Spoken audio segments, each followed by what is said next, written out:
In this video, I will share a cold process soap, including what to do if you end up having a super thick trace. Let's be very honest and say that this was an epic fail, but we soap makers, we know you have to embrace the errors and make the best out of it.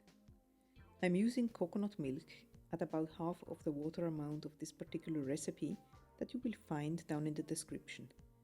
Coconut milk is a wonderful ingredient for soap, but it needs to be planned around. As you can see, I'm weighing out 200 milliliters of coconut milk with my scale. This means that we are going to subtract this amount from the water amount called for, and I will show you how this looks like on a graphic. The water amount called for is 493 grams, and since we are adding coconut milk, that is a liquid, with 200 milliliters, we subtract 200 milliliters from the water amount and end up with 293 grams of water. So I go ahead and weigh out the water and the lye and give it a good stir to dissolve the lye completely. I should have tweaked the recipe just a little bit here because the coconut milk made the soap thicken up too quickly. By increasing the oil amounts, you can counteract to this acceleration.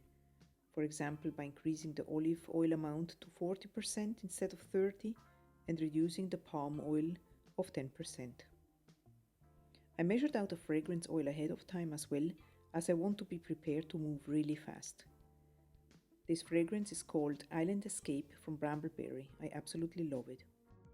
I have three colors in mind for this design: Buttercup Yellow Mica and Lime Green Mica, both from You Make It Up, and some titanium dioxide mixed with water ready in a shake bottle to make it easier for the workflow. Here are all the oils melted down and combined, and the lye solution is at a similar temperature, meaning that we are ready to combine them. I will use a strainer because the lye solution is very concentrated and I want to prevent undissolved lye getting into the mixture. Let's stick blend to emulsion.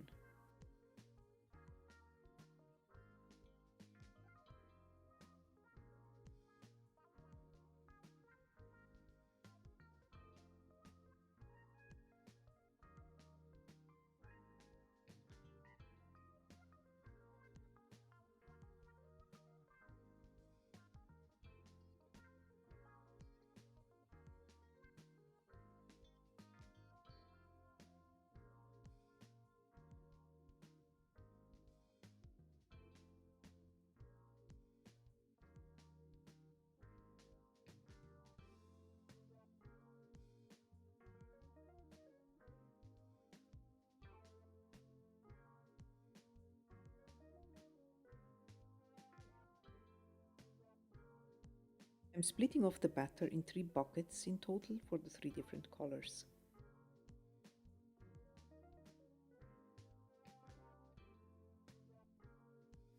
The titanium dioxide in this smaller bucket here.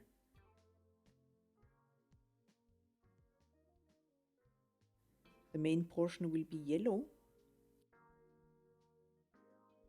and then the green in this last portion here. I give it another good stick blend, starting from the lightest color, so I don't need to clean the stick blender in between.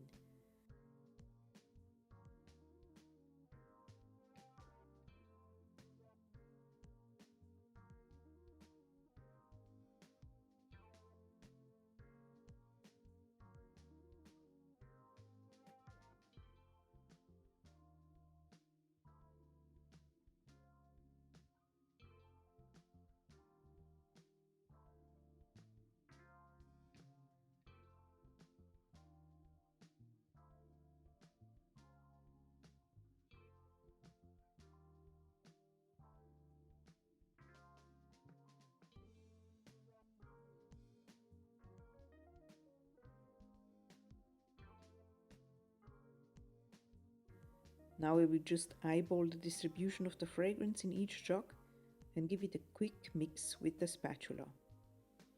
As you might have noticed, the batter is already super thick and I don't even know if I will be able to get it into the mold, so I need to hurry up.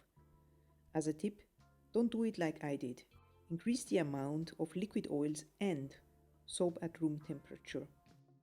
But there are still some things that you can do to save the batch that I will share at the end of the video.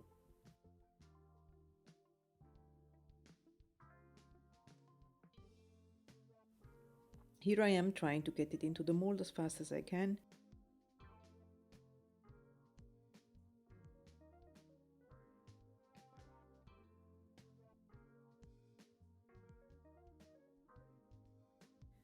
Trying to tap the mold to avoid air pockets.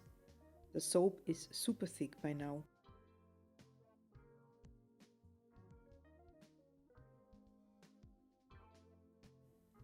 The white part looks even more thick and I am trying to make it a little bit more loose by stirring. I was convinced that this batch was going to be a disaster, but I just decided to embrace it.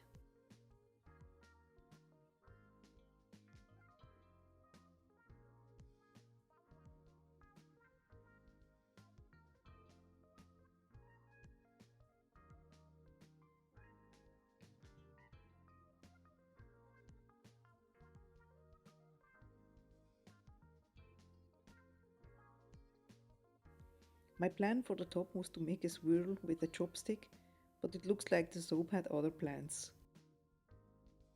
Let's try to even out the top and see what can be done. I would like to give it a little texture, and let's try with a fork. I simply drag it across the top and along the entire mold. Very simple, but why not?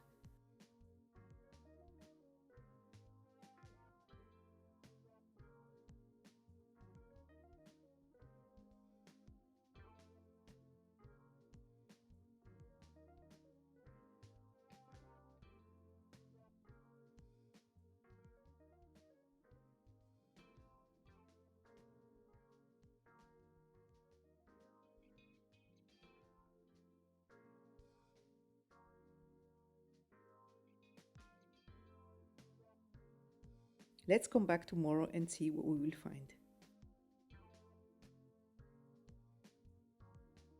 It's the next day and the soap can be easily taken out of the mold with this Brambleberry 5-pound mold, absolutely practical with a slide bottom and a silicone liner.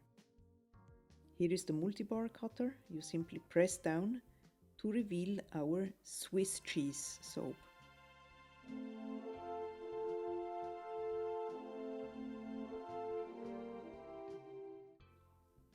This is due to the soap being so thick that it didn't have a chance to properly distribute in the mold, forming little or big air pockets. But the soap as such is fine and smells amazing. And I think the color combination looks nice too. I quickly clean the strings with some kitchen paper to avoid soap residues dragging through the soap when cutting. And then we have a look at the next cut that is going to be the same. No, it's even worse, because look at these huge holes. Someone can even hide in there. But the soap is still relatively soft. You can still fix such a problem. So what I did is I took an end piece of the soap and I just filled the holes with soap, just like you would do when plastering a wall. I think it turned out quite okay at the end, and concerning the stamping, I usually stamp immediately after the cut with a rubber mallet and my acrylic stamp. I gently tap until I see that the stamp fully sinked in, and then I gently wiggle it out. Don't apply too much force. If you're interested in other soap making related videos, check out the playlist on the screen where you can find many more. Feel free to subscribe and see you next time. Bye!